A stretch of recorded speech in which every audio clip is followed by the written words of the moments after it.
Good food, bad food, yummy food, I'm hungry, what shall I eat? Can you tell a person's relationship with food by what's in their fridge, what's in their shopping trolley, what's in their cupboard?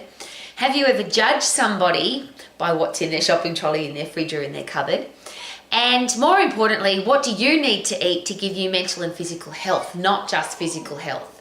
So if your mental health is determined by I can't have, mustn't have, don't have, shouldn't have food that you really want to have, so you feel angry because you can't have it, or you eat it and you feel stressed and feel guilty, how can that possibly be good for your head?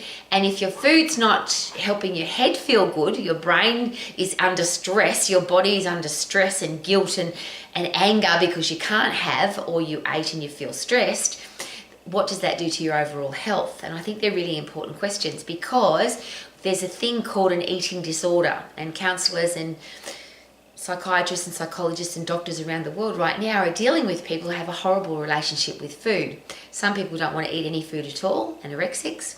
Some people eat a large amount of food and then try and poo it out or throw it up, use laxatives. That's that horrible bulimic situation. We have exercise bulimics, people who eat food, feel really bad about it, and then spend hours and hours and hours and hours in the gym trying to burn up the calories that they put into their body because they feel so guilty that they ate that amount of food.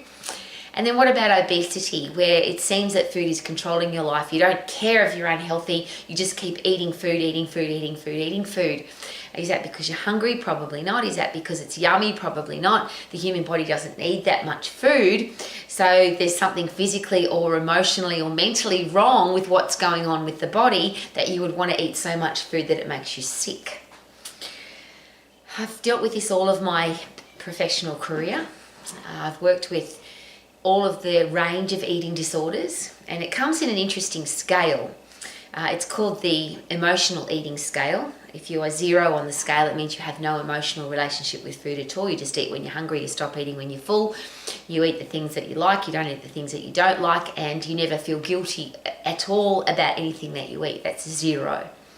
When you're 10 on the emotional eating scale, you are constantly at war with your own body, with your own headspace. Can I have this? Can't I? I shouldn't have this. It's bad for me. How many hours of exercise do I need to do to get rid of this?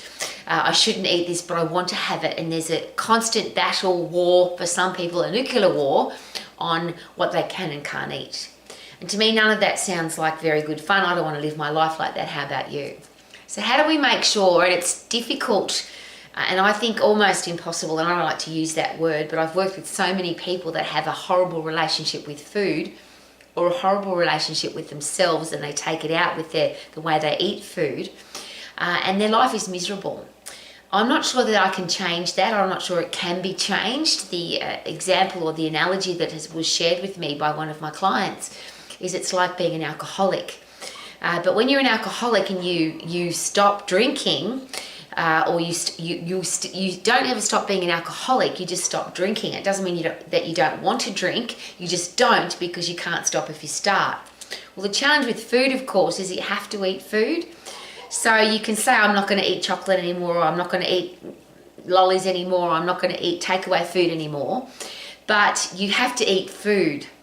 So if you have a horrible relationship with food, it's not something that you can give up. So how do we make sure, if we can't change adults, the way adults live or the way adults are thinking, the mental state that adults have got themselves into when it comes to food, how do we make sure that our kids grow up knowing that food is a lovely thing, it's a great part of life, you need to eat food, food's awesome. And even if you don't think food is awesome and you're not what we call foodies, so people who just love to eat food, what about you have to have energy? Your body doesn't survive without putting calories into your body, and the body needs carbohydrate, protein and fat. So how are you going to get that in the right format to make sure that you are mentally and physically healthy? Well, is it possible that we need to stop putting a label on food that says it's good or bad? Because it's sort of the stretch is not that far. If I think this is a bad food and I eat it, then I feel like I'm a bad person. So I become emotionally attached to this horrible thing that goes on inside my brain and inside my body.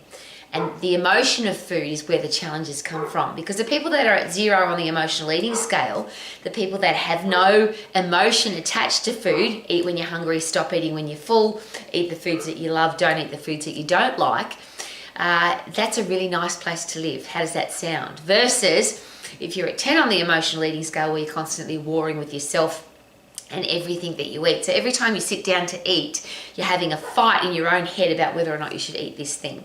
And when you work with anorexics, as I have all of my career path, it's not just bad. There's no such thing as a bad food, because for an anorexic, all food is bad. Every part of my body says, I don't want to eat this. I want to be in full control of my life, so I don't want to eat this food. And it was explained to me again by one of my clients, very simply. She said, I have lost control over every area of my life. If I start eating food, I will now lose control of that one thing that I have control over, which of course is not logical, it's emotional. So how do we make sure that we keep people at the logical end of the scale, eating scale, and away from the emotional end? And this is for me such an important thing. As soon as you label something good or bad, as soon as you say you can't have, mustn't have, don't have, shouldn't have, it becomes emotional. Because technically there are no bad foods, because all food is made of carbon, hydrogen, oxygen and nitrogen.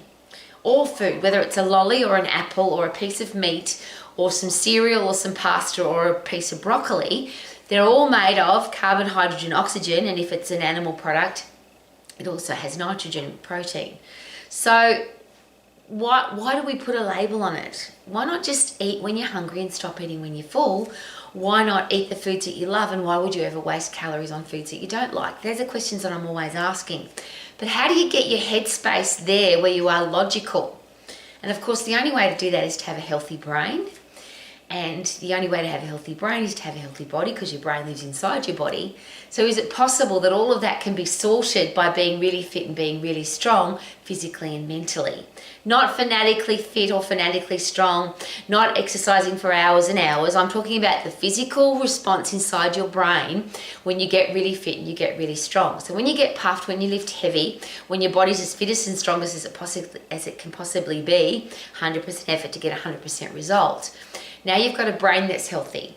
So your brain can create neuroplasticity, so you can think differently. Your brain becomes plastic, as that would suggest. Neurogenesis, which is growing new brain cells. So even if you've had a horrible past with food, you can change all of that by being really fit and really strong and growing new brain cells. So rather than focusing on food, can't have, mustn't have, don't have, shouldn't have, this is the best diet, this is what you should be eating, you should be carnivore, you should be gluten-free, you are lactose intolerant, you shouldn't be eating that because it's the wrong time of the day, all the things that come with food, the controversial, horrible arguments that people have about food. What if we just dump all of those and focus on, let's get you as fit and strong as possible? Because when you're really fit and when you're really strong, your brain thinks more clearly, more logically. You have brain-derived neurotropic factor, which is the fertilizer for your brain. That's produced when you exercise at 100% effort. So now that's the neuroplasticity and the neurogenesis that gives you a brain that can think differently, and you can grow new brain cells. You also have a very strong and effective and fit, healthy endocrine system, hormones. Your hormones control your hunger, your hormones control your satiety. So if you want to be the person that eats when you're hungry, stop eating when you're full, and you don't eat anything that you don't need, that's all the hormonal system.